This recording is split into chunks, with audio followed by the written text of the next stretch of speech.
Next है हमारे पास communicate better by adding images and videos. 60% से ज्यादा हमारा ब्रेन जो है वो विजुअल इंफॉर्मेशन को याद रखता है, तो इसलिए हमें अगर अच्छा कंटेंट बनाना है तो उसको हमने इमेजेस उसके अंदर रेलेवेंट डालने हैं, वीडियोस अगर डाल सकते हैं वो डालें, जिफ्स डाल सकते हैं, इन्फोग्राफिक्स डाल सकते हैं वो ऐड करें। इन्फोग्राफिक्स हमने शुरू में डिस्कस किया था क्या होते हैं, इसके ऊपर ज़्यादा बात पहले भी की हुई है इसलिए आगे चलते हैं। शॉर्ट एंड पॉइंटेड कंटेंट होना चाहिए, हाँ ये तो मैंने आपको बताया था। प्रिसाइज होना चाहिए, टू द पॉइंट होना चाहिए। जब हम क्लाइंट कम्युनिकेशन या कम्युनिकेशन स्किल्स पढ़ते हैं तो उसके अंदर हमें इवन प्रॉपर क्लासेस और एक्सरसाइजेस दी जाती हैं कि पहले आपने कुछ लिखना है, फिर उसके अंदर से रिडंडेंसी निकालनी है कि यानी इसके अंदर कौन सी बात मैंने बार बार की है, 2 दफ़ा की है, 3 दफ़ा की है, सिमिलर ही बात हो गई। सो ये बड़ा स्किल है प्रिसाइज लिखना और रिडंडेंसी ना हो आपकी बात में, और आप छोटा लिखें और टू द पॉइंट लिखें।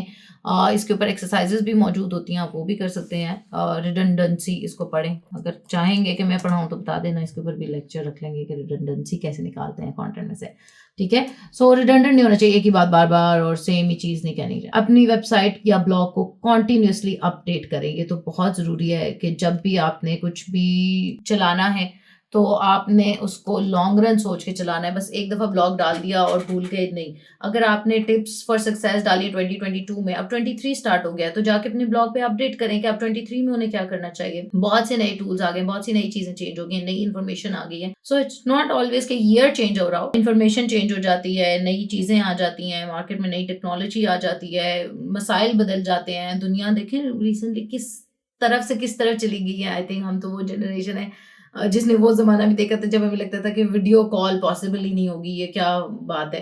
लेकिन आज बड़ी कॉमन सी चीज़ है वीडियो कॉल। तो बहुत सी चीज़ें अब और भी बहुत तेज़ी से बदल जाएँगी और नेक्स्ट जेन तो पता नहीं क्या-क्या देखेगी। आँख जो कुछ देखती है, लब पे आ सकता नहीं। महवे हैरत हूँ दुनिया क्या से क्या हो जाएगी। तो ये तो अभी होगी। इसलिए हमने अपडेटेड रहना है, अपने ब्लॉग को अपडेटेड रखना है। गूगल, वेबसाइट, सर्च इंजन्स उन्हीं को रैंक करते हैं जो अपडेटेड इन्फॉर्मेशन देते हों, रेलेवेंट इन्फॉर्मेशन देते हों और जिनके ऊपर वही ब्लॉग पोस्ट रैंक करते हैं, मतलब जो बार बार अपडेट होता रहे। आपने उसे लिखा, फिर महीने बाद अपडेट किया, 2 महीने बाद, 4 महीने बाद, 6 महीने बाद, लिंक के अंदर आपने मजीद वैल्यू ऐड करती रहनी है तो वो आपका लिंक टॉप पे रहेगा। अगर आपका लिंक रैंक भी किया हुआ है और आपने उसे छोड़ दिया ये समझ के कि ये रैंक कर गया, तो वो वापस नीचे चला जाएगा क्योंकि और लोग कंटेंट ऐड करते जा रहे हैं। तो आपने अगर अपना लिंक रैंक करवाते रहना है तो उसके अंदर भी आपने वैल्यूएबल इंफॉर्मेशन ऐड करती रहनी है। Then use proper formatting. बिल्कुल ये बात थोड़ी देर पहले भी मैंने आपको बताई थी कि फॉर्मेटिंग की गेम है सारी। ये तो मैंने आपकी क्लास के लिए डाटा बनाया हुआ इसलिए इसमें थोड़ी फॉर्मेटिंग ऑफ है, लेकिन अगर आप मेरा कहीं पे भी काम देखें जैसे ये अभी आप देख रहे हैं तो इसके अंदर फॉर्मेटिंग होनी चाहिए। Bullet points, headings, image, graphics, H1, H2 ये देखिए यहाँ पे भी मौजूद है, ये हम इनको डिस्कस करेंगे। एसईओ के अंदर भी क्या फायदा होता है इनका, और ये टाइटल्स होते हैं, ठीक है। टाइटल, हेडिंग 1, हेडिंग 2, सब टाइटल्स, ये हायरार्की है बेसिकली। इसको हम डिस्कस करेंगे फर्दर कि हायरार्की कैसे शो करते हैं, इन्फॉर्मेशन कैसे शो करता है। सो फॉर्मेटिंग प्रॉपर होनी चाहिए। अभी बता देती हूँ।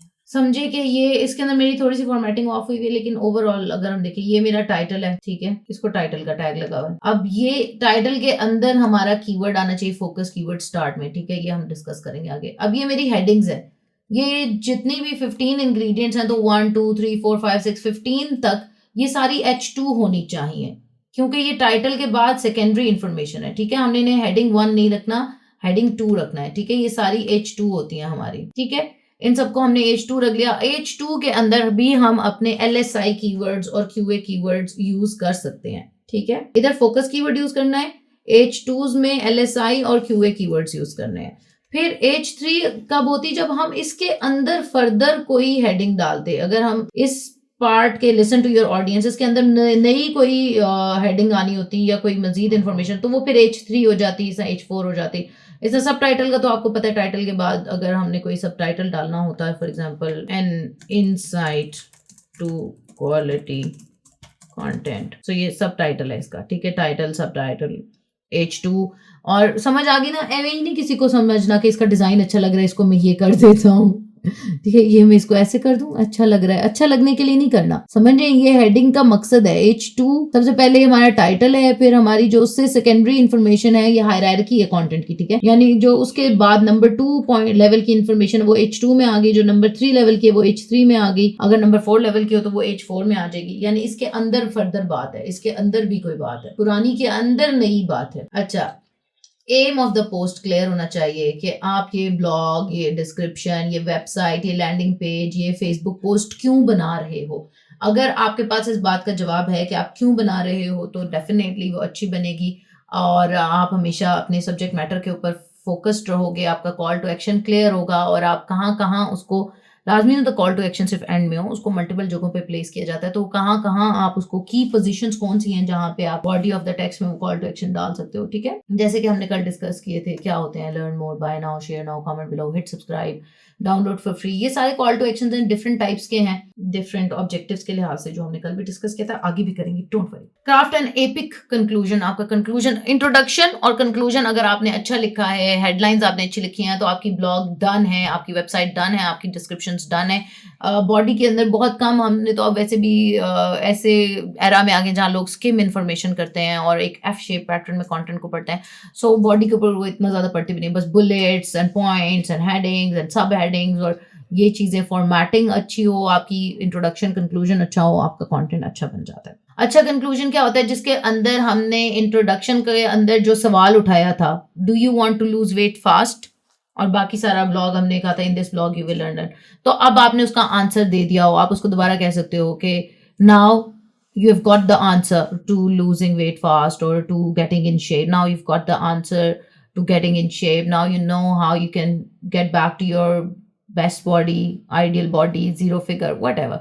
So आपने उसको समराइज करने की, जो तुम्हें शुरू में सवाल था या जिस प्रॉब्लम के बारे में बात की थी या जो स्टोरी मैंने शुरू की थी, उसको वहां पे खत्म करना है वापस, ठीक है, अपना मैसेज मुकम्मल करना है, जो क्वेश्चन पूछा था अगर तो उसको आंसर करना है, अगर स्टोरी की थी तो उसको वहां पे कंक्लूजन देना है कि यार ये यहाँ से बात शुरू हुई थी और अब इसका मतलब ये है। एक ऐसी एंडिंग होनी चाहिए जिसके अंदर एक्शन हम यूजर को कहें कि वो ले एक्शन। अगेन अभी हमने काफी बात की कॉल टू एक्शन के ऊपर, सो कॉल टू एक्शन जरूर होना चाहिए, चाहे वो जिस भी ऑब्जेक्टिव से रेलिवेंट हो। अगर कोई ह्यूमर, फन, सार्केज्म, कोई ऐसी चीज बीच में हम डालना चाहते हैं तो हम डाल सकते हैं, क्योंकि हम ह्यूमंस के लिए कंटेंट लिख रहे हैं, रोबोट्स के लिए तो नहीं लिख रहे हैं, हम उनके इमोशंस को अपील कर रहे हैं। तो इमोशंस को अपील करने के लिए हम कह सकते हैं कि मुझे पता है तुमने नहीं करना क्योंकि तुम अपनी जिंदगी बदलना ही नहीं चाहते, लेकिन अगर तुम बदलना चाहते हो तो अभी कमेंट करो, मैं तुम्हें सेंड करूंगा जो तुम्हें चाहिए, वो तमाम चीज़ें एक ई बुक के अंदर, डाउनलोडेबल फॉर्म के अंदर, कोर्स के अंदर, जो भी आप कह रहे हो। सो कंक्लूजन आपका लास्ट चांस है जहां आप अपने रीडर के साथ कनेक्ट कर सकते हो, इसलिए make full use of it and be sure कि आप इसको मेक इट काउंट। फिर आ गई ऑन पेज एसईओ, बहुत ज़रूरी है, इंपॉर्टेंट फैक्टर है सक्सेसफुल ब्लॉग पोस्ट के अंदर। अगर आप ऑन पेज ऑप्टिमाइजेशन सीख लें तो फाइवर पे भी गिग रैंक करने का वही तरीका है।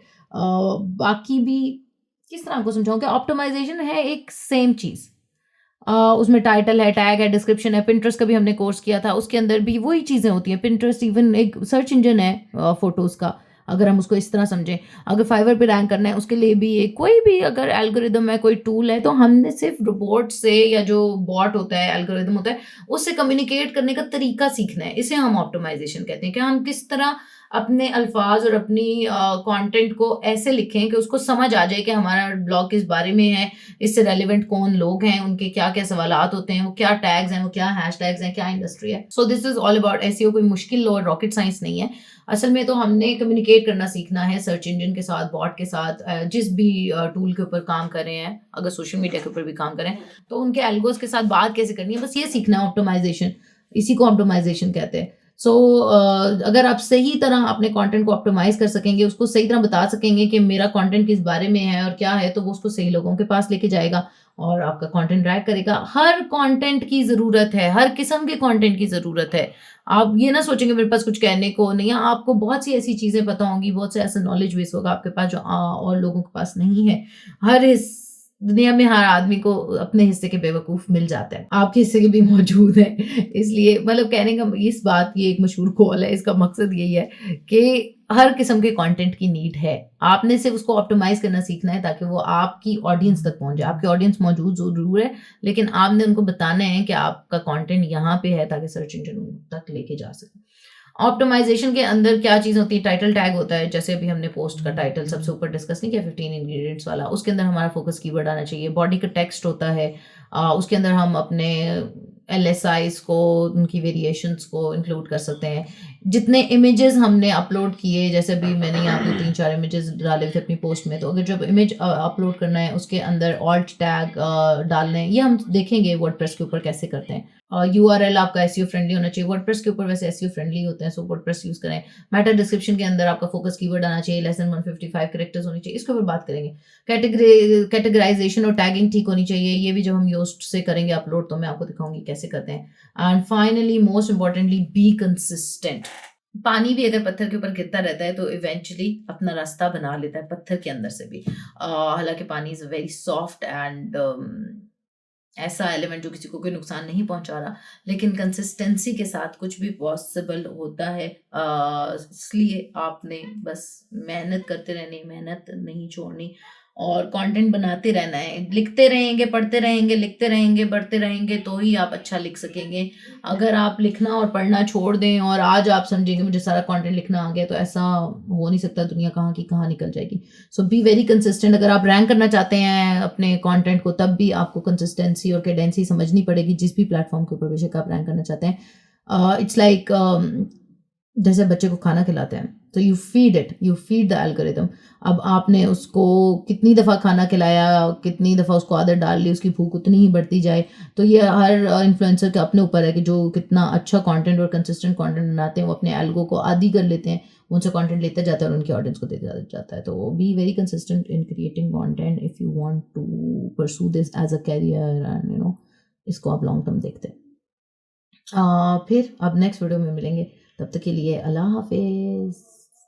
Dankosh.com 0304 1115786